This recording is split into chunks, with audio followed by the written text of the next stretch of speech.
Yeah. And it's me and and we outside with them temps. And you know I don't wear temps because I'm in Florida. Because you know what I mean, your corridor. Go ahead and call her up because it's gonna be four of us. And it's what we doing just on me. What you do is it's Ant-Man and me. And we outside, you see. It's that OG with an OZ. What you do? You know me. OG with an OZ, you know me. I flow for free. I flow for free if you want to flow with me. Oh, I could go all day, all night. If you want to start a fight, I can do it all night. I wasn't ready. Do it right.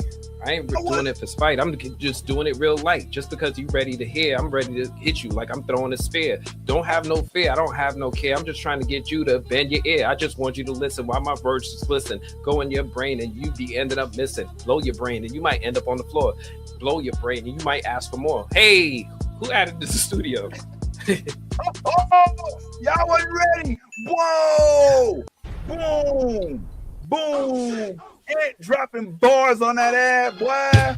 Let's go. Y'all early. wasn't ready, boy. Y'all wasn't ready, boy. The boy came through. Oh, they ain't ready. Gifts is given. Gifts is given. Trying to find that goddamn thing. What's going on, man? Yo, we are gathered here today, dearly beloved, because if this goes the way we anticipate, more than likely we get a chance to play some of this on Saturday when Ant is somewhere in Fiji or Hawaii or the south of France. Or possibly Jeff Probst. Ant is on his private jet somewhere on an island, tropically, right here, right after the new year done started. And so I asked him if he wouldn't mind because he dropped a bunch of content from his weekend, which was hella eventful. We're talking. My dog went to the Critics' Choice Awards. My dog went to WWE Raw. Monday Night Raw. Monday Night Raw. My dog went to the Star Trek Starfleet Academy premiere, bro. Like, come on, man. Like, what the fuck is, you know what I'm saying? I just had to hear something about it before this got too old. So, yeah, man, I was hoping that you could fill us in. He did supply pictures. So let's play show and tell with your boy, Ant. Let's go ahead and do it. So, Ant, go ahead and tell us about your weekend, man, and we'll go ahead and get into some of the stuff you provided. Where do you want to start? Let's start at the Critics' Choice Awards because you did the Critics' Choice Awards. Go in order. I did the Critics' Choice Awards first. I'm tired because my flight got fucked up, but I went out to LA to the Critics' Choice Awards at the Barker Hangar in. I forget San Diego. No, not San Diego. In Los Angeles, Santa Barbara. It's one of them. Santa Clara. I don't know. You know how all those little towns are close together. But a time was had, yo. A time was had. I got to be able to walk the red carpet. I got to be able to take some pictures. You might think I'm one of the actors. People was walking up to me like I was somebody important. That made me feel nice. I mean, you look a little important. You know what I'm saying? You look a little important. Yeah. When you looking like when you got this going on, you know what I'm saying? Yeah, you know what I'm saying? You look a little smokestacky. You know what I'm saying? You got it going on. I see you doing your thing. So I was able to, the 3-piece suit. My wife was, God bless her, she's the one with the fashion sense. She was like, nah, this hat makes the outfit complete, and just threw that on my head. I was like, you right. Real. This is why I pay you.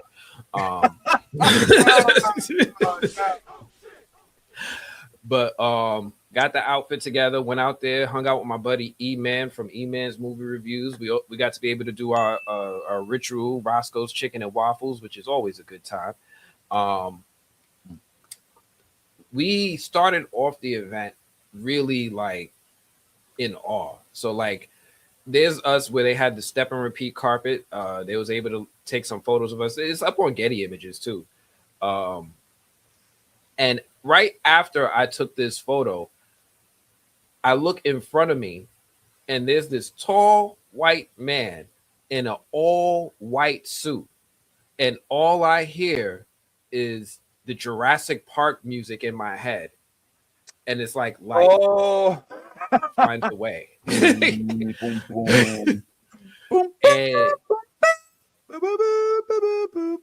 not the chaos theory. Come on. The chaos theory. Our guy Jeff Goldblum is just standing there with like a drink in his hand, a big ass grin on his face, and he's just like happy. So I'm like, this is happening. We're doing this right now. This is happening right now. Dang. Trying to find them. I know there's a lot of them. Wow. Holy yo. Let me stop trying because this is not there's a lot going on in here. Let me go back. There's a lot going on in here. Yeah, but, so Jeff Goldblum, you ran into him.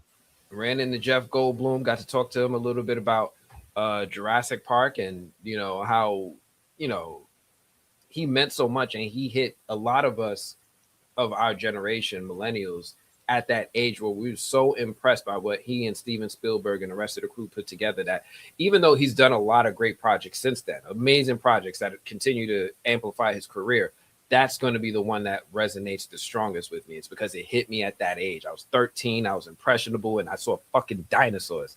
So I was able to sit there, talk to Jeff Goldblum, thank him for that, drink my tequila, and then start wandering off into the rest of the party. And it was a big party. I think there's a clip in here. I don't know if it's going to show for you, but I can always pull it up too. Let me see. Well, check it out. Let me ask you this while you're looking for it. How does that come about? Like when you see Jeff Goldblum, do you, hey, Jeff, or do you wait till he gets closer to you? Do you approach him? I go up to him. People who's talking to him, as soon as they walk away, that's it. Just, hey, Jeff, how you doing? Big fan, blah, blah, blah. And he surprised me because some people here, they're trying to just, chill out. They're not really trying to, have long conversations with people. But Jeff was like, yeah, hey, what's up? What do you want to talk about? I've got time. And I love that about him, yo. He was willing to give me as much time as I wanted. And because I was so not a little starstruck, like very starstruck, I was like, I forgot everything I wanted to say just now. I get that. So when you see Jeff Goldblum, you automatically go to Jurassic Park. I think I do too. At one point in time, it was The Fly, though. That might be a little older. I remember The Fly, but I was young. Like I was 8. I was scared of The Fly. Yeah, like that. I remember seeing one of them final scenes where he took where they shot. You know what? I don't crazy. I'm talking about not spoiling something that came out in the 80s, but 80s, right? 40 years ago. But yeah, also his role in Thor. You know what I'm saying? Because he did play a little role in Thor. But yeah, that was that. So what about what's this? Yeah, I got some stuff too. You want to give us a little explanation of some of these videos here? Like, I don't know if this one is just a pocket dial or no. So I like to do these little videos where you can kind of get a sense of the space. I was trying to set up a recording, and as you can see, it was like very blurry and grainy and over too much white light coming in. I was like, all right, let me try to fix it real quick. But let me see if I could pull it up, because I have a couple videos where one thing I like to do is I like to bring the audience with me, right? So when I'm in here and I'm seeing all this stuff, I want them to see it from my perspective, not just the glamour shots, not just the selfies with celebrities. Here's what it's like to walk through this room. Here's what it's like to be in this space. If you bring this up, let me see. I'm gonna switch this to this. Oh, and there's a lot of. I think I got a format for that. And this is just a little pre-reception area, right? There goes E-Man. This is just us like sitting in the area waiting to go into the main room, getting ready, like drinks heavy. And you see Jeff just standing there.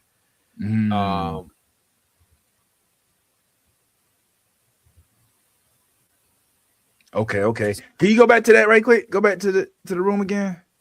Nah, we see the smoke. All right. So you sitting at this table, or are you just standing behind these people? Just standing. We're not even in the main room yet. Like, we're not in the main room. This is like the pre-room. This is the cocktail room. Yeah. Yeah. Yo. All right. Yeah. Whoa. It's a lot of folks. All right. Now, Jeff Goldblum, this is the Star Trek premiere. No, this is Critics' Choice. The Critics' Choice Awards. I'm sorry. This is at the airport hangar. So while I was there, you know, I'm sitting there. I finished with Jeff Goldblum, and then over in the corner, I see these two just standing, like nobody bothering them. They just standing there in the corner. Nobody's talking to them. I'm like, what the fuck? So I walk over to them. Me and E-Man. I was like, yo, I heard y'all niggas was over here playing dice. How much you got? Whatever. You ain't say that shit. Yes, I did. I was, and they broke out laughing too. And I was like, yo, how much I got? And it was like, man, you know, they don't let us carry our wallets. I was like, yeah, you going for the Bronx, huh? Whatever. You say that shit. You ain't say that shit. So we sit there, we chop it up with them for a little bit. We speak with Craig, we speak with Tyler, and we was talking a little bit with Tyler about him on Abbott Elementary and how this show has been going on for so long and have been doing so well, and how much of a blessing it is for him. And we kind of asked him, like, hey, do you ever get chances to do any other work in between? Because sometimes we see TV actors do other projects, movies, other stuff in between. And he's like, with this show, no. Like he's about to go back and film more. Like he's in production now. He just came outside for this. Wow. So I was like, all right. He's like, yeah, they usually go for 8 months. So he's not taking on other projects. And what was interesting, E-Man asked him, like, yo, have there been projects that you think would have furthered your career that you had to turn down because of this show? And he just gave us this painful, sad look, like.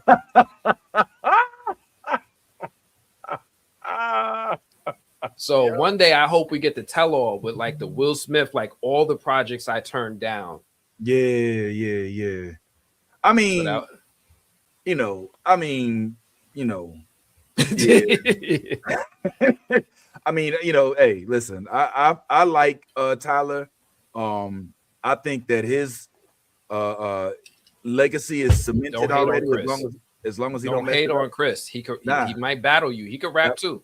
That's what I'm saying. Like, I'm not knocking him at all. Like, I think what I was saying was I think his legacy is cemented and is more heavily rooted in his television show performances, because he has been in a couple movies, but that don't really, like, it's seeing his face consistently on a screen, I think, is what folks are accustomed to after all them seasons of Everybody Hates Chris.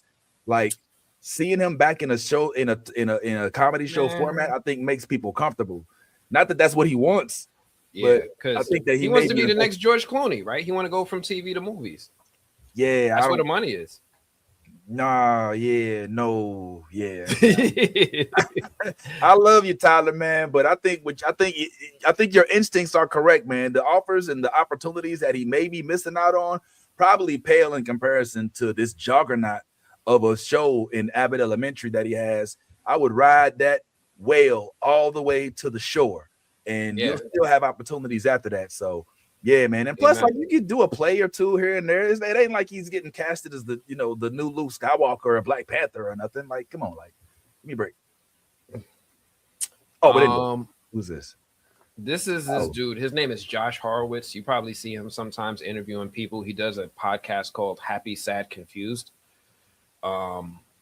I just saw him walking around. I was like, I know you, right? You just, everybody I interview for 5 minutes, you get for an hour. So I'm working my way up to you, Josh, Mr. Horowitz. So I was like, let me snap your picture real quick. And then this is the actual room. Oh, yo. This is before. Put the sound on. Put the sound on right quick. Let us hear what it sounds like in there.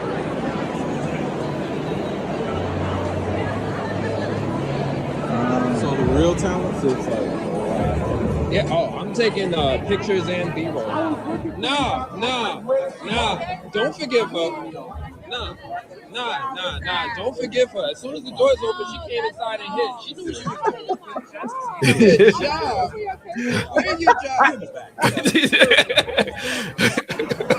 So you a wild boy. You don't use the sound the best with the white. No, that's hilarious. No, we was fucking with security. So there was this security girl that's standing at the door, and we was like, "Yo, can we go inside?" She was like, "Not yet, but as soon as we can, I'm gonna let you know." I was like, and then when they let in, we saw her there. And she looked guilty. She knew exactly what the fuck we was talking about.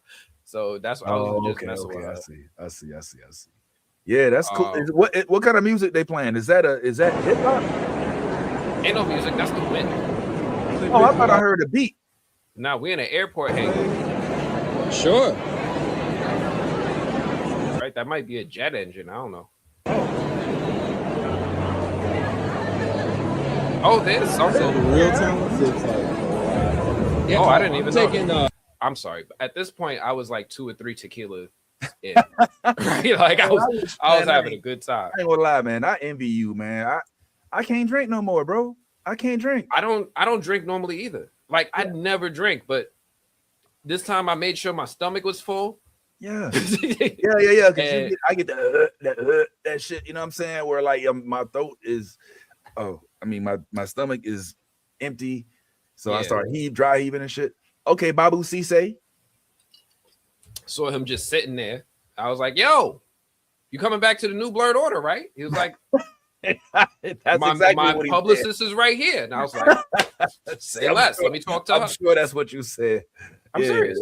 That's what you're supposed to do. He's like, yeah, man, you know, I can't wait to get back to the New Blurred Order. It was my good time. I had such a good time on there. Yeah, he's gonna be like, I thought that was with Tafari. I think that was with Young Juice, but yeah, with the New Blood Order. Oh, Young Deuces. Yeah. Look at you, boy. What else?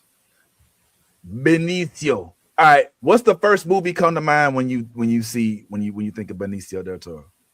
Sicario usually. Yeah, Sicario. Because like he's got this face that looks so menacing, like law enforcement menacing. Like I always think of Sicario, like he's gonna whoop out a gun on me any second. Wow. Okay. I think of Fear and Loathing in Las Vegas. Yeah.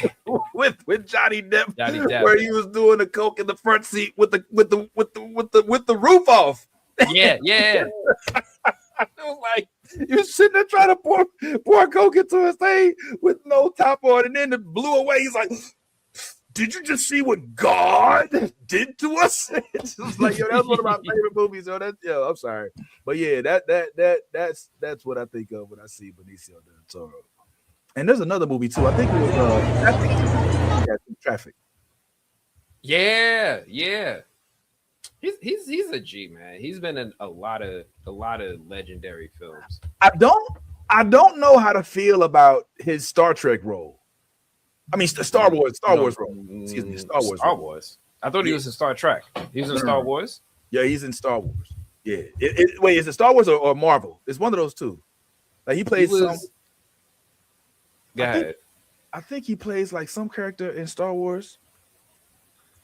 I think he does too. He does too, actually. Benicio. Yeah. There you go. Yeah, he plays some crazy character, and he's like, you know, I don't know if his character really was memorable as it probably could have been with the size of the character, the size of an actor, and the level of an actor that Benicio del Toro is. He probably, I feel like it didn't really hit, but again, I like Fear and Loathing, Traffic. Yeah. What else happened? Let me try to power through some of this because I know there's a lot. Let's do the review. Let's do the review. What the hell's going on here? What the hell? This is, I forget who that actor is, but this is just me again. Now the room is getting filled in. People are coming to their seats. There's okay. My camera just doesn't like to focus ever. Thank you, Apple. Well, I mean, you're not focusing on the face either. Oh wow, it automatically replay. Okay, yeah. What I'm noticing about this is that the room isn't as big as it projects on TV. It's huge. No, this room is huge. Oh wow. Don't let my phone fool you. This is a big room. This room is the size of a football field at the very least. All right, who's this dude, man? Gabriel Luna. He plays in The Last of Us. He plays Joel's brother. He plays Ghost Rider and Agents of S.H.I.E.L.D. He plays that's Ghost Rider. Yeah. But he was his name was Reyes, right? Reyes. I think that was his name. Robbie, was it Robbie Robbie Reyes? Reyes, Bobby Reyes, something like that. It might have been. Yeah, but that was He's yeah, in okay. Terminator. He's in a lot of stuff. The Terminal List. He's got a long resume now. And obviously he's here because he was up for consideration. Damn, I don't even recognize him. Like, it's so crazy because it's not like his Last of Us character is, looks like somebody with prosthetics on. All he has to do is just take off his mustache. All you got to do is shave. That's it. And I don't recognize you. A little razor do go a long way. Okay, what else we got? Because I'm itching to get to the Star Trek convention. Oh yeah, all right. Let me. I could move on. Like this is just me walking around. Yo, training day. Yeah. Come on, man. What are you saying to him in this video, in this picture? Yo, did Denzel ever invite you to the cookout? He gave me that look like, boy, who you think helped set it up? Is Ethan invited to the cookout? I don't know. You know what? It would have been a nice question if you had a chance to see if he was to see was he hands on at all with the newfound or how does he feel with sharing the spotlight with his daughter now with the success of Stranger Things? That would have been a good one. That would have been a good one. I keep forgetting he got a daughter with Uma Thurman. But I was really talking to him about the lowdown, to be honestly, because I was like, hey, I really like what you're doing with your career. You're like, it feels like your role selection is very intentional and you're playing a guy investigating white families that are taking advantage of Black business owners in Tulsa, Oklahoma. Like this feels intentional. You don't have to do this. So I thanked him for that. And he seemed to appreciate it. And then he was happy enough to take a photo with me and actually look at the fucking camera. Yo, I ain't gonna lie, my man he's lived. He's not getting young. He's not getting young. He's definitely lived, and I respect that. Come on, man. Come on, man. You know this, man. Which one? One is E-Man. Who's the guy on the left? Oh, that's my dog Ace Boogie. Okay. That's I always know him as Ace. Wood Harris. I will never know your name, Wood. I will forever know you as Ace from Paid Full. Like it's been literally like 40 years, like 30 something years.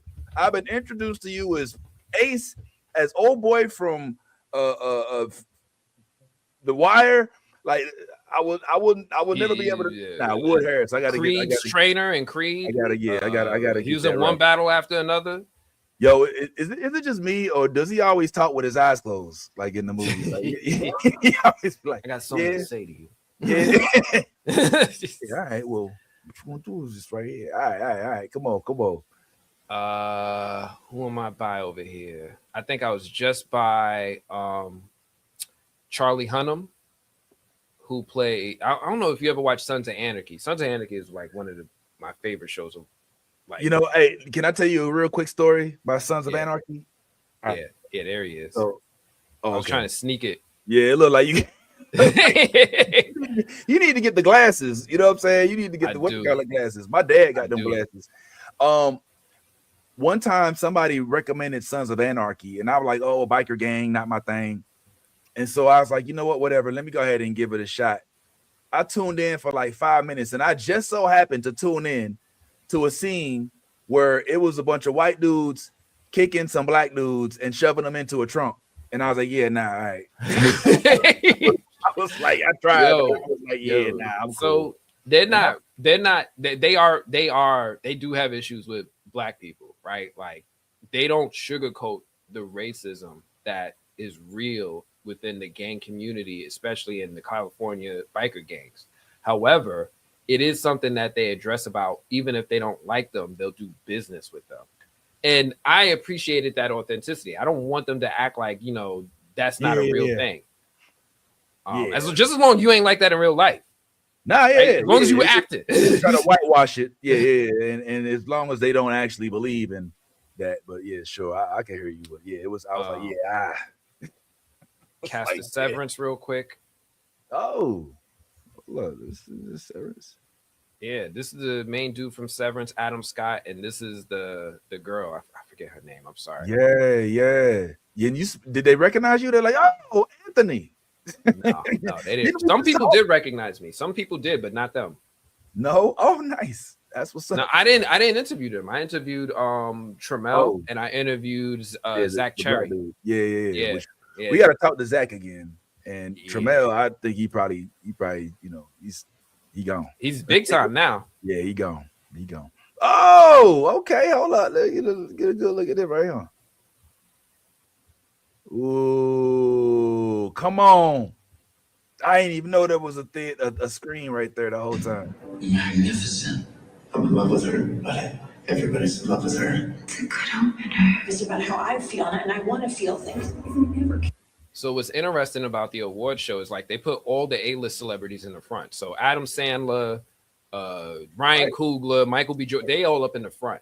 I'm in the back with like the producers, the TV actors. Like it's me, Tyler James is on the other table. Like we all in the back. They sit us all together. We the small fish. I mean, shoot, it's still well. I mean, they want the cameras to pick up on the people that are prestige. Yeah, just to be in the room is a blessing. Just to be in the room is a blessing. So that's I have no complaints there. Who the white lady is? Oh, which one? This one? Yeah. This is a producer. I forget her name.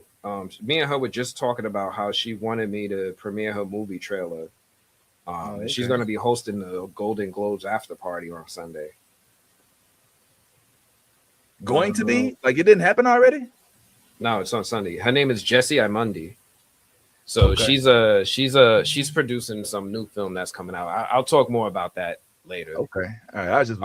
She stood out. I was like, hey, who's the white lady? Who's the young lady next? She cozied up to me. Is that? Oh, okay. Who's it? This is Miles Catton winning his Best Emerging Talent for Sinners, the one who plays Sammy. Oh, nice. You got that on this. Come on. Yeah, I was like, oh, I gotta capture this. Like, I don't know how many awards Sinners is gonna win, and he won the first award of the night that was televised, which was great. Okay. Yeah, he did his thing on that. Who else? Who's the black lady? There? Oh, the black lady is.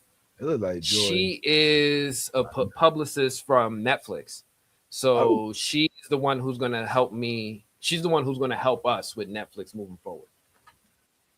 We had a conversation. I was like, "You're gonna help us, right?" She was like, "I'm gonna help you." No. You're gonna help us, right? She's like, "All right, I got you. You in New York? Yeah, I'm in New York. I got you. All right, cool." Yeah, and you probably good for the follow up too. So that's where you, are superior. Because I'd be like, okay, we got a 2-minute video up there. I see that thing. What is this? This was Best Actor. Ooh. And this was me like, all right, Michael B. Jordan's gonna take it, and then Timothy Chalamet fucking forgot Michael B. Jordan's name.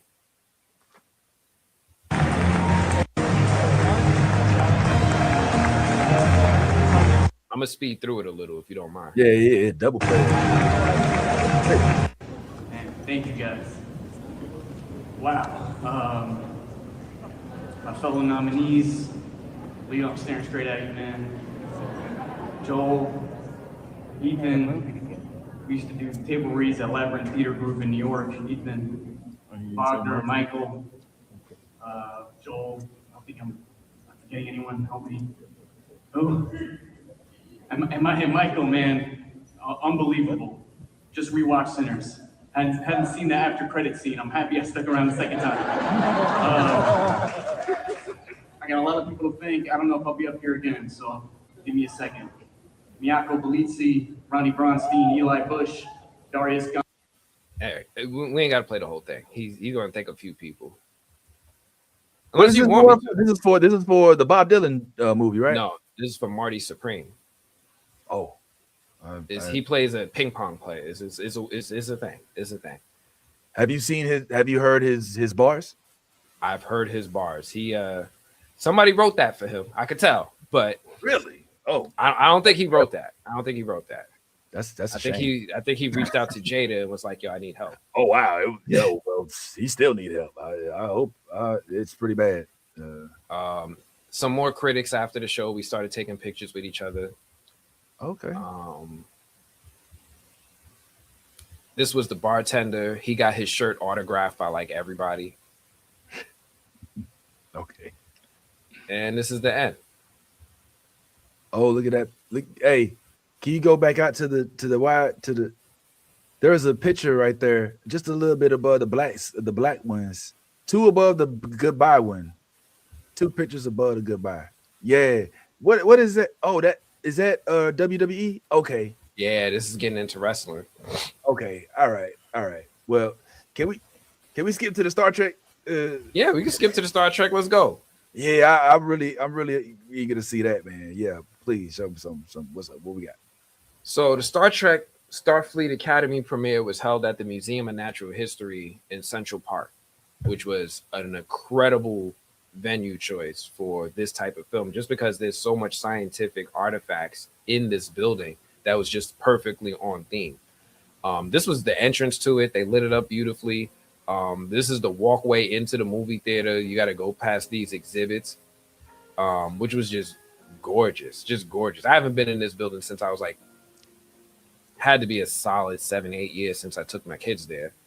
But if you've never been to the Museum of Natural History in New York, it is definitely worth it. It's definitely a vibe. You get to see all the Native American artifacts that are still here, still being preserved, still being evidence that, you know, we are not the first Americans. Mm-hmm. Then I was able to go into the theater. I had apparently, I don't know what I was doing. I was trying to get a picture of the movie theater, but then I lost my Star Trek communicator pin and I was looking for it. But what was cool was they had Dolby come in and turn this room into a Dolby theater. So they brought in a screen, they brought in speakers, they set up the Dolby sound across the ceiling just for our screening. And I was just awestruck. This was a really, really dope setup for the premiere. After a while, I sat here, I took pictures. I brought my coworker who's a big Star Trek fan because somebody didn't come. Oh, wow. That was tough. That one hurt. You'll be all right. Next time. Sure. Took some pictures, my tickets, and then they started putting the red carpet on the screen, and I was like, fuck that, let's go over there. So I took my friend, and I was like, nah. She was like, you have passes? I was like, I don't fucking need passes. We going over there. Stun on them. So I went over there and I just walked onto the carpet like I was a talent. Yo, Nobody. You'd be surprised how well that works. Just walking with confidence in whatever direction you want to be in. Yeah. People don't just stop act like you. you're not doing nothing wrong. Look like stopping you is going to be an inconvenience. Yes. You know what I'm saying? Like, I don't want to do that. He looked like he belong here. So okay, it was Paul Giamatti. Yes, in the new Star Trek film. I mean, excuse me, a show series. All 10 episodes. Hallelujah. He's the villain. He's the main villain. Wow. Okay, I didn't know that part, but I know now. That's cool. Yeah. But they probably reveal that early. It's not a reveal. Okay. Nah. Okay, cool. So I'm just standing here and I'm taking pictures on the carpet. Eventually, security's like, "Wait a minute, the fuck are you doing?" It was like, yeah, excuse me, could you not be here? Can you come stand over here? So then I started noticing people from Star Trek. I'm like, I know that hair. I know that hair. Yeah. That's from I'm like, Picard. Standing around. Yeah, I remember her in Picard. So I'm standing here, and all of a sudden, Bill Nye the Science Guy was just walking next to me. Oh wow, he'd be a good guess. Who else walked by us? This dude, the doctor. Hey, Roberto Picard. Excuse me. Yeah. Roberto. Picardo. Is something like that? Robert Picardo. Robert Picardo. Yeah, he's got the great name. Which is weird because it feels like it's not real because Picard is in that. But yeah, the doctor in Voyager, all 7 seasons, and he's back for Starfleet Academy. Shit. Okay. All right. That's good to know. See, I didn't even know that. Okay. Look, you're gonna get some spoilers. You asked me to talk about it. No. I assume if you saw the first episode, then this is all gonna be revealed in the first episode anyway. Yes. And then after a while, I was like, I'm not going to recognize all of the new people, and I asked them to give me a copy of the head sheet. So I just took some pictures. So Carice Brooks is, hopefully we'll speak with her soon. Holly Hunter is obviously our captain. Sandro Rosta is probably the next lead star after these two. Yeah. And hopefully we'll be talking to him soon as well. I'm going to try to see about Kareem as well. Yeah. He was walking right next to me. I just didn't know who he was because he plays a lot of these characters. Yeah, and he's in heavy makeup, so I didn't know who the hell he was. Yeah. He's gonna be like this. Like Michael Durham was for TNG. Yeah. So Stephen Colbert is in the show. Tig Notaro from Army of the Dead. Becky Lynch from WWE. I had just saw her night before win the championship, and she comes to the red carpet holding her championship belt in hand. She was like, "Yeah, I'm proud of this shit." On Star Trek red carpet? Yeah. She got her championship belt, like doing interviews, just waving that shit around, like that's what you're supposed to do. Yeah, I does this. I beat that bitch's ass. Like, come on. I ain't mad. That's what you're supposed to do. A few more people are there. Alex Kurtzman, the showrunner, was very accessible, walking around. I'm gonna skip through some of these. Hey, there go my girl. Yeah, Michelle Hurd, Bill Nye. Hey, go back real quick. Go back. One more. Oh, Kate Mulgrew. Oh, yeah. Captain Janeway of the Starship Voyager. Please power down your weapons. Your girl, Celia. Yeah, this page right here look like this like the cookout right here. Like half of this page, like okay, so that's Tawny Newsome, who was Morgan, Mariner, excuse me, on Lower Decks, which they had a black woman captain of the ship, but it was a lower, it was really just a, not really a like a explore ship, it's just a weird ship, and she was the daughter, and she was the main character, and then you got Michelle Hurd in Picard, which only I think had 2 or 3 seasons. But Celia Rose, man, that's a horror. Like she's doing it. Walking around. Great job. Yeah. Really? When the after party was the best part, honestly. But we'll get to that but I love the after party because it for the black actors, it got full cookout vibes. It was just like, no, we here, we over here, we doing our little 2-step. They had their own party within the party. Dope. That was dope. Who else was there? Just some random influencers, some actors, not necessarily. Yeah, so a lot of these red carpets, they may not even be in the show, right? But they'll invite other stars to help promote, and they'll do interviews on the red carpet. So this was just to highlight who the influencers were. Are these Star Trek? Oh, these are okay. Some of them, like this dude, Jeremy Crittenden, he's a Star Trek Discovery guest star. A lot of influences. Oh, dang. Yeah, there's a lot. It was a big list it was a lot of people here. Oh, wow. And then just another outside shot of the carpet. Me noticing some people walking around and just, stealing as many photos and videos as I can. Is anybody who's in that video? Anybody of note? I think it was just me noticing people on the red carpet that I wasn't near, but I was like, I know that face. Let me see if I could zoom in and get it. Oh, that's Paul Giamatti. He's talking to them. Okay, I see. There goes Becky Lynch back there, and she's got her belt in hand. And all these people are hating because they see me taking pictures.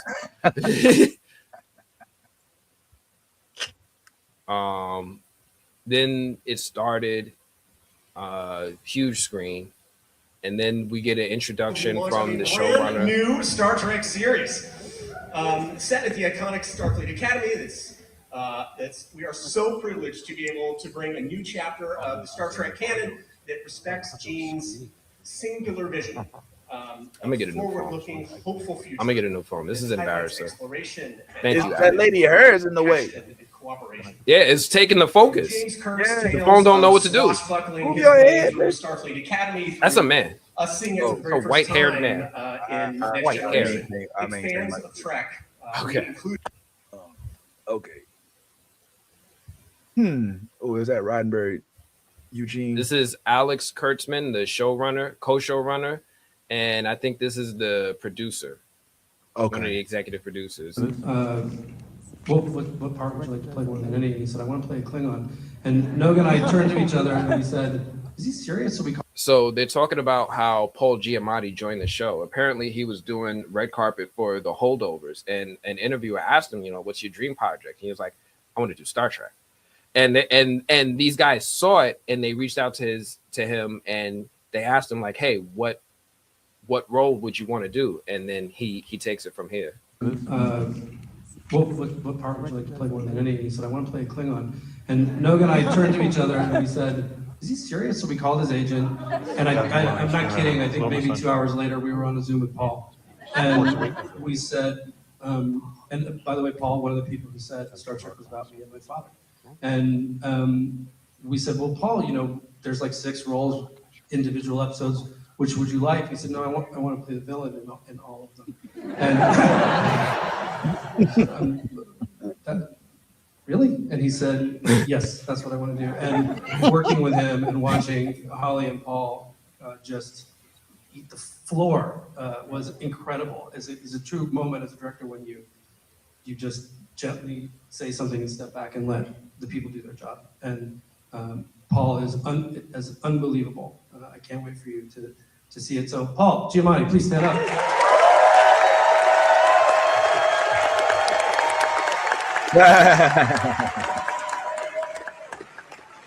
Cool moment. I like Paul Giamatti. What the fuck? So this right. Was, I think, after the screening, everybody's clapping. I'm trying to get my phone to cooperate again. Or no, this is when all the actors are standing up. Sound. Oh, you want sound? That sounds good. Take the guitar up. Tatiana Maslany. I didn't even know she was in this. Rebecca Quinn, who took the title last night. The belt, the champ. Open Ezra.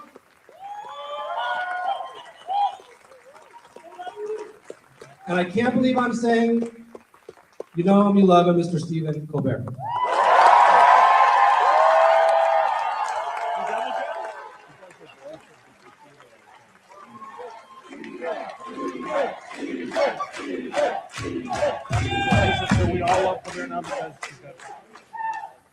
My friend was the only one who didn't like Stephen Colbert. Oh no! Why? Why? Oh no! She's on the other side of the political spectrum. Oh, but okay. I still love her. I was like, yeah, that reveals a lot right there. But hey, sometimes you diversify your portfolio. Know that. She was so good. There's Holly Hunter, the captain. She's so tiny. That is a tiny woman. That looks terrible. Whatever is happening there looks awful. Whatever is going on doesn't look. That's right. how they close speak. So good. Yeah. That's how people. Hollywood is weird, man. It looked non-consensual. This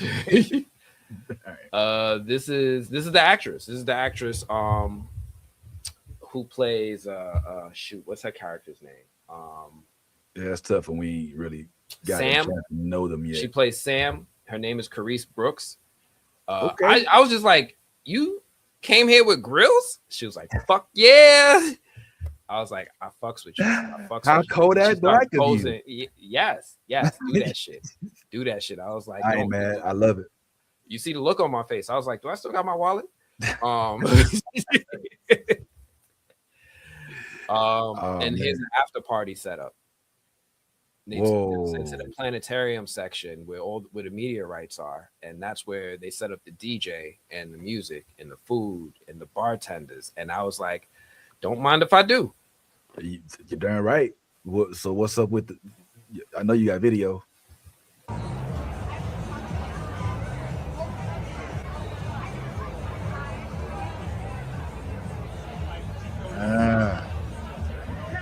Okay, a little two-step in there, yeah. Yeah. And I absolutely love premiere after parties because all security goes away. All that barrier between me and the talent is done for. Uh-oh. Yeah, that boy feeling good though. Hell of a premiere. I enjoyed it. First episode caught me off guard. Didn't expect anything, and it delivered. But now it's after party. After party.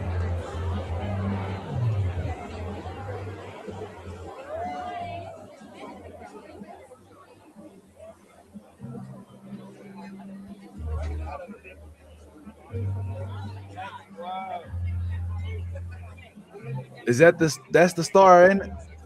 Yeah. Yeah. Oh, that's sick. So at this point, you know, everybody's fair game. I'm walking around, I'm talking to people, I'm invading their space. We was having weird conversation after we started drinking. She don't like Neil deGrasse Tyson. Oh man, walk away. I don't know what the criteria. Let's see. What an interesting selection.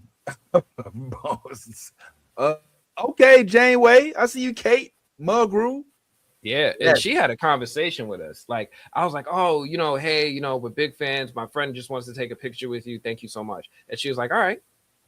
So what else do you guys want to talk about? Like, I've got time. Have you guys met the doctor? Have you guys met Robert Picardo? I could call him over. I was like, you don't have to do that. Thank you. And see, this is why I would have been right there. I'd have had this right here. I'd have had my phone in like this, and I'd have been like, yeah, so tell me more about okay, let's talk. And I'd have got no, this is not the spot for that. This is when they have their hair down. You don't want to because they'll say anything.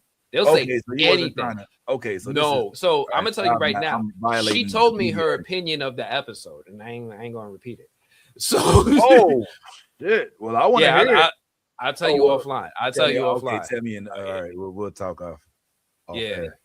Wow. Well, that's crazy. They were projecting. I know she's still hot.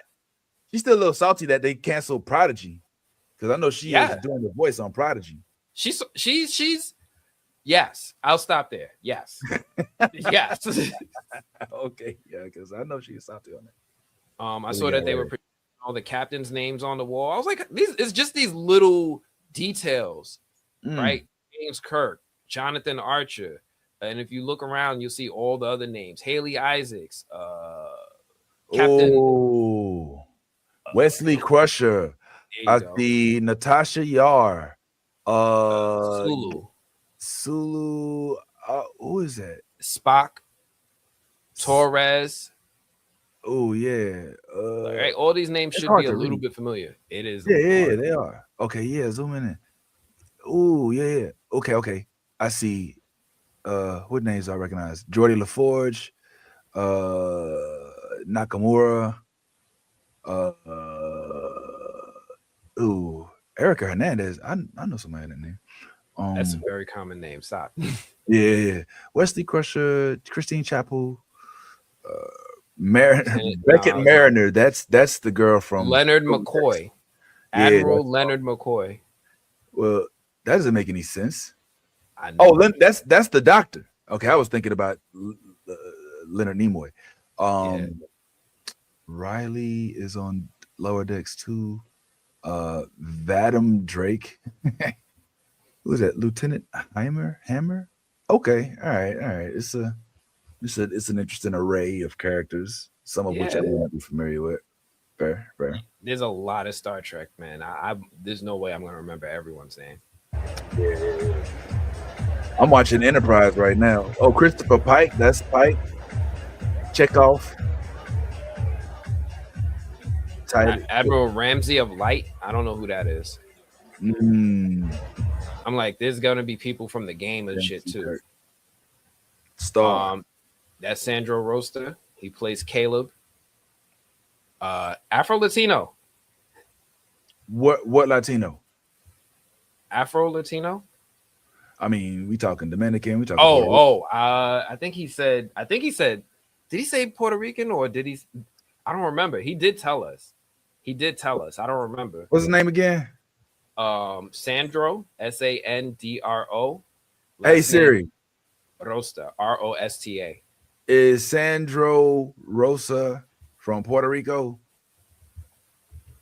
Okay, I found this on the web for Sandro Rosa from Puerto Rico. Check it out. Nah, I don't think that's the right answer there, bro. I just said something about an island. Yeah. I don't know. So took a picture with him. I stayed for like, I was down there for like at least a solid hour. I ate a lot, I drank a lot, and then I started to make my exit. And I just wanted to get it from a different vantage point real quick before I What left. did you eat? They had lobster rolls. They had some pork tacos. They had some amazing chicken parm. They had like the chicken parm. You ate all that? I didn't eat all day. Like I was like, I'm gonna let them feed me. Smart. But I ate a lot and I drank a lot. The party was just getting started. Like people was still I don't remember seeing food in this. Like where was? So did you sit see down this and little eat, or- table right here? That's food. Okay. This table over here is food. And there's another okay. table by this underneath this tree that's food. So they had a few food stations. There's one bar over here and there's another bar around here somewhere. Okay, so you grab the food and walk around with it. And just they have standing tables so you can stand and eat. So you see these people are standing and eating. And then there's also couches and sofas set up throughout the room as well. So if you want to sit down, they have tables, they have all this. But it's not like, but yeah, people, and they have so many waiters that the second you put your shit down, you gotta keep an eye on it. They will take that shit. They don't want to mess up the photo ops. Yeah, they're trying to get dishes. Oh They just don't leave that shit on the meteorite. What the fuck are you doing? Brought your battery.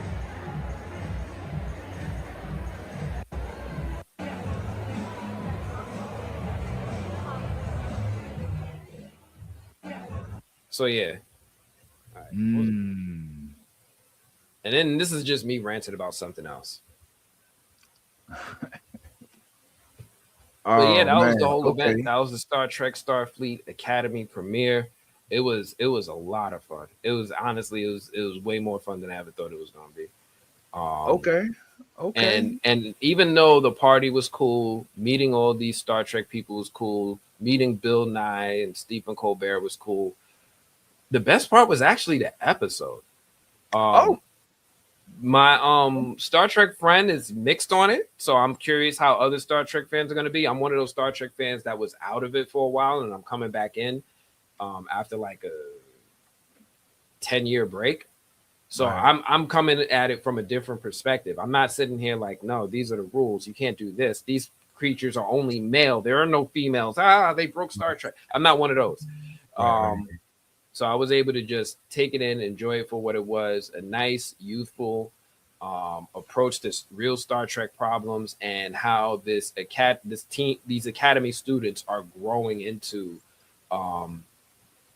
what the people that they want to be and growing into their potential. Does it have? All right, you know what? I ain't even gonna ask because there's no way. You about to ask me some spoiler questions? Let me tell you who the captain is. Who's number one? You want to know who the number one is? I don't want to know nothing. I would just simply say this. I would say that as a Star Trek fan, the concern with Star Trek is it's sometimes difficult for folks to grasp a new concept of a show that they're so familiar with. And this is just off rip the introduction of a concept that no Star Trek fan has delved into as of yet long term.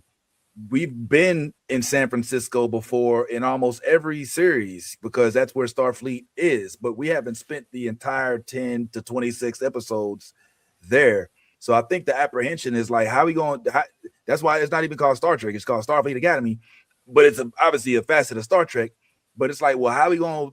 Normally we seeking out new lives and new civilization, boldly going where What's going to be interesting about class? I think that we're going to learn pretty quickly, like that. I can already see they're going to be in space. Like it's not like it's just going to be grounded the whole time. So it'll be interesting to see how they weave that narrative from, this is a show about exploring space and the beyond, but we're doing it from a stationary location in San Francisco. I'm gonna say this: the name of the show is actually Star Trek: Starfleet Academy. Well, yeah, I mean, that matters. That matters because more of a branding. All right, I'm giving you a clue. I got you. All right. But yeah, the San Francisco thing. I know when I've seen Star Trek shows, one thing that we did see San Francisco, they would always like stop there, but we never really explored.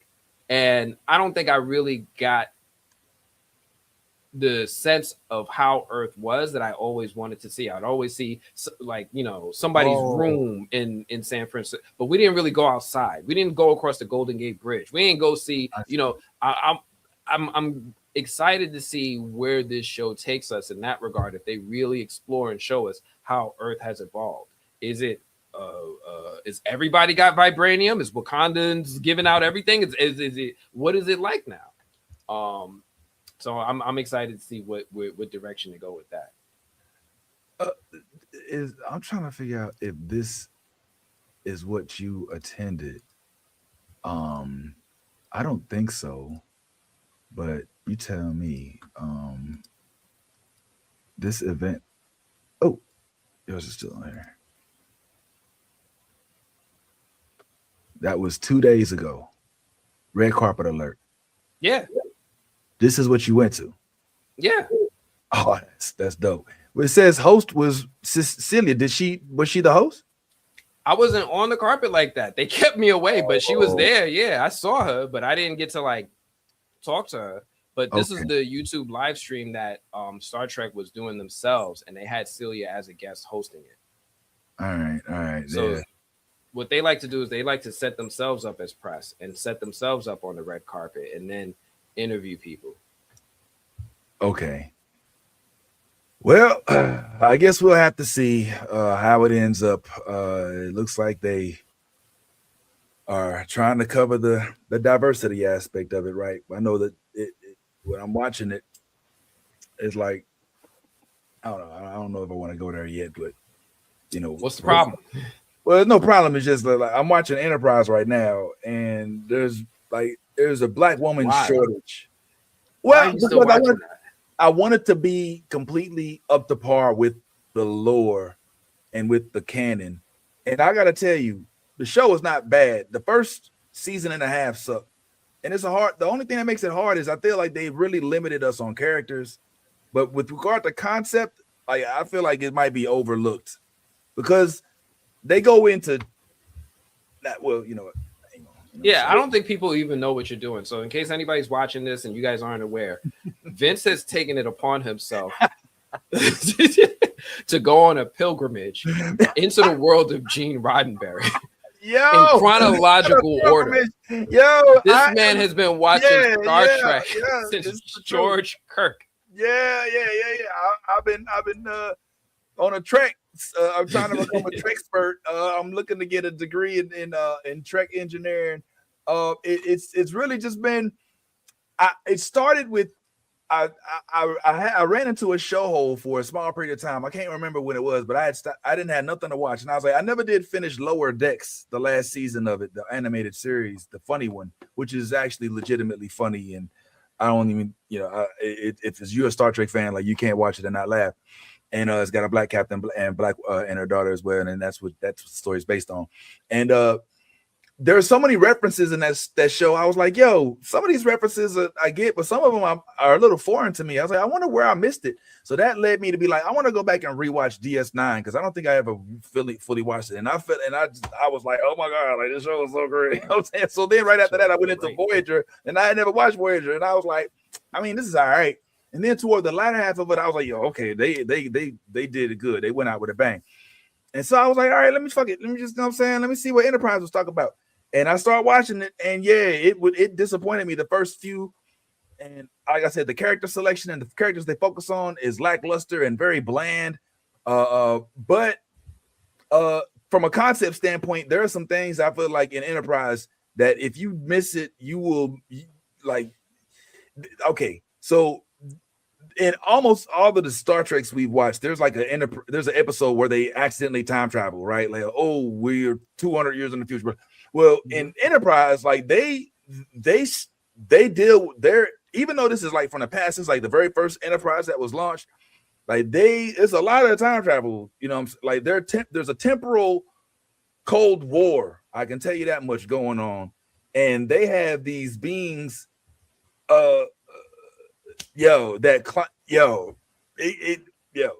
are like shapes, it's a whole, So it gets nuts. I just watched like season 3 is crazy. Like season 3 is crazy. Season 1 is a tough watch. I'm not gonna sugarcoat it. I'm gonna just be honest. Like some episodes you'd be like, what was that? What is that? Why? What a waste of footage. But if you stick with it and get to the end of season 2, then right now I'm in the last season. And then when I get done with this, I think I'm gonna go back and watch the very original ones. But I don't know. I got the bug right now. You know what I'm saying? It's hot. It's hot right now. And I think that it might be motivated by the fact that not Strange New Worlds, but Starfleet Academy is coming back out. So I don't know. I guess we'll see. Yeah, pilgrimage is what it is. Yeah. You got to get back. I'm curious to see, now that you're immersed deeply into Star Trek, what your opinion is going to be of this new direction of the show. Because like you said, we don't see Starfleet Academy in this era in this way. Yeah. I'm intrigued. I gotta say, like I told Ty, this is what I pitched a show like this. I was like, yo, what would be dope is if they did a show called Starfleet Academy or about Starfleet Academy. And it's so interesting that I'm not saying they got it from me, but it's a concept that I thought original before it even was actually put into the real world, that I thought would be a good idea. So I'm interested to see how it unfolds. And you know what? I think it's smart on behalf of Star Trek to continue giving new ideas. I think they've been on a hot streak as of late. Now, if you count Strange New Worlds and Discovery, I think that those were good projects, even though Discovery fizzled out for the last 2 seasons. Picard was all right. I mean, if you're a fan of TNG and Voyager, then you get they a lot of fan service. Like literally, like it's a Star Trek reunion show. May as well have called it, at least the last season of it was. And so I don't think these are bad ideas. So to keep it alive, sure. And I'm sure that there are old faces like they got Robert Picardo, and there's probably going to be a few special cameos from familiar characters of past that'll make the nostalgic Star Trek fan kind of remember how dope it was to be in the sphere. So I got high hopes for it. But I also think Star Trek's a thing of the past. But we'll talk about that later, man. I'll probably be talking about this a lot the next few days. Before we start getting up out of here, because I can feel my Zen pulling and then coming in. WWE, you also attended Monday Night Raw, if I ain't mistaken, right? I did. So I was able to go to Monday Night Raw. Netflix invited me out to the Barclays Center in Brooklyn, New York. They had a suite for us. It was a cool little event there as well. Let me see. This is my first, like, Netflix is the only reason I'm getting access to suites. I would never have access to suites without them. So this is my first time being able to attend a suite. Uh-oh. Yo, hold on. I got it. There it is. My bad. There we go. So, like, one thing that I thought was really cool here was just, seeing that they just display all the history, right? Like, right there in your face, Brooklyn. And I love that. I love that. So I was just like, I don't know when I'm gonna be back up here. Let me just go ahead and take my little B-roll footage and walk on down this way. Okay, I see. Barclay. Okay. Here's a shot of the arena from on high. It's a very clear, unobstructed shot, but you also get to see just how big this place is. All of these are seats. All of these are seats. All of this up here is seats. And this shit was sold out. There were people sitting up in the back row of this arena, and I was just stunned. They fed us some food, some finger food, some junk foods, hamburgers, chicken sandwiches, fries, salads, tacos, and they had a fridge. I'm like, a fridge? They were like, yeah, take anything you want. Look at that. They're like being at a house party. Yeah. They had some toys set up in the room. I should have took them shits with me. I'm sure they would have let me too. Yes.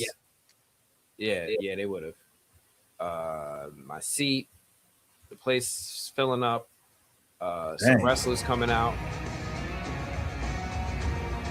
This is the young Javon Evans I was talking about, young black up-and-coming wrestler. A lot of times people go into wrestling, into NXT, and they'll stay there for like a couple years. This dude is like 19 years old, and he's already on the main roster. Like, he's talented.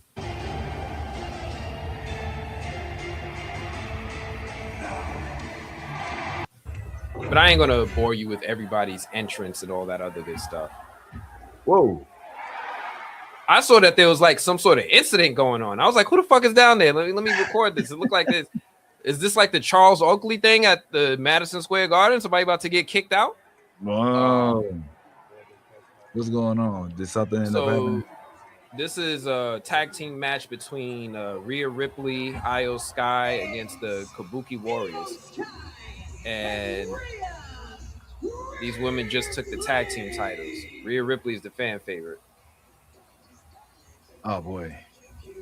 I know you don't know your wrestlers yet. No, yeah. We might get you back into it. We might not. Oh man, for real. Yo. Yeah. Okay. And then while we were in the suite, they were like, "Hey guys, just wanted to let you know we brought a couple guests." I'm like, "What the fuck?" He was like, "Yeah, we brought some wrestlers up here. You guys, they're just here to hang out for a little while." I'm like, "All right." So, this is a wrestler. His name is Ray Phoenix. He's a very popular, very athletic wrestler. If you ever see what he does in the ring, he's like a Cirque du Soleil performer in the ring. Like the stuff that he can pull off. Then there's Penta. He's an up and coming, super popular one. And this is the OG. His name is Rey Mysterio. He used to be in WCW. He came over to WWE. He was the smallest champion of all time. Took down Brock Lesnar, who's like the more modern day version of Goldberg. Very, very famous wrestler. So they're up here. They're hanging out with us in the suite. People are taking pictures. And then something they were doing I didn't know was an option. They're like, "Give me your phone. I'm gonna record a promo for your channel." I'm like, "Get the fuck out of here! We can ask for that." How you didn't know that? I know more times than not. If I go to a celebrity, I'm like, "Hey, can you record a pro?" They're gonna be like, "Get the fuck out of my face." I just message. Right? We get paid for my videos, right? This is how I make my money. One thing that was interesting was that this was a night that was a Stranger Things themed night. So you'll see Stranger Things trucks. You see all the vines and shit from the Upside Down. Okay. This is when they announced that young Javon Evans was coming up to the main roster.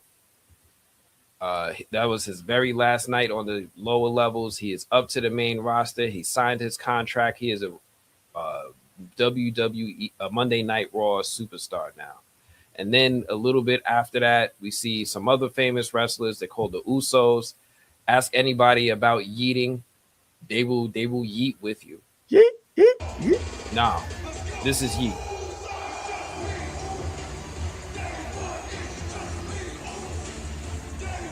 The whole crowd is doing this. Okay. Culture. Yeah. Samoan culture. And then they brought Javon upstairs. I was like, get the fuck out of here. Whoa. So then I'm sitting here and I'm observing him, right? I'm like, let me just whip out my phone. Let me take video. And you see he gave this dude a handshake, right? I'm like, all right, that's cool. You get a handshake. This dude come up. He's like, nah, bro. Nah, don't Obama me, nigga. He's like... the whole Jordan Peele. Yeah. So then I took my picture with him and I said something to him. I was like, so I gave him the dap. And then the lady next to me, she was like, you could dap me too. I was like, we ain't going to treat you like that. And then I had to let him know. I was like, yo, I know you only 19, but I'm going to let you know right now. You got to stop bombing these white people, man. Give them a dap. Don't do that shit to them. He's like, he thought it was funny. But yeah, it was a good night. I could go through these videos forever. There's a few of them. Okay. What was the highlight of the night for you? The wrestlers coming upstairs. Like, that was a pleasant surprise. They didn't do that for me at Madison Square Garden. I didn't get to meet John Cena. But they brought the wrestlers upstairs. I got to watch CM Punk defend the title while they're hanging out with us. I got to see all the fun little wrestling stuff, the people running in from the back trying to interfere. There goes Logan Paul. He's a wrestler now. Yeah, I heard about that. Yeah. And he's really good. He's really good. Huh. That's interesting.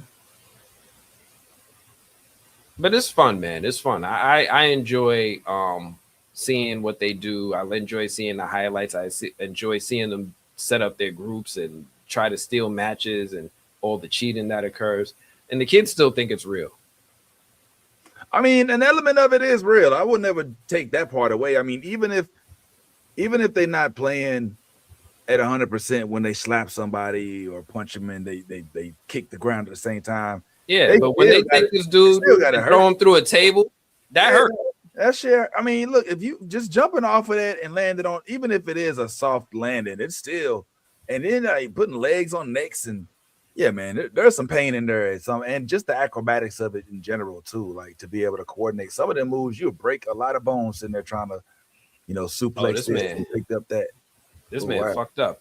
He fucked up. Look at that. I miss it. He picked him all the way up. He did Ultimate Warrior. He jumped from the top rope onto the table where this dude was. Ooh. From in the ring and through the table. Man. I mean, fun stuff. Fun stuff. You see it. You seen it, man. Hey, well, I think we'll go ahead and start to wrap up. Yeah, this is like a whole extra Sunday show now. We done did for over 80 minutes, something like that. Yeah, man. Yeah, so we got more content from the man and his wonderful weekend of WWE, Star Trek, and the Choice Awards. Critics' Choice, yeah. Yeah, man. A lot of elbow rub. That's a busy ass weekend, man. Busy week. Sunday, Monday, Tuesday. Yeah, Tuesday. Hold up, what happened?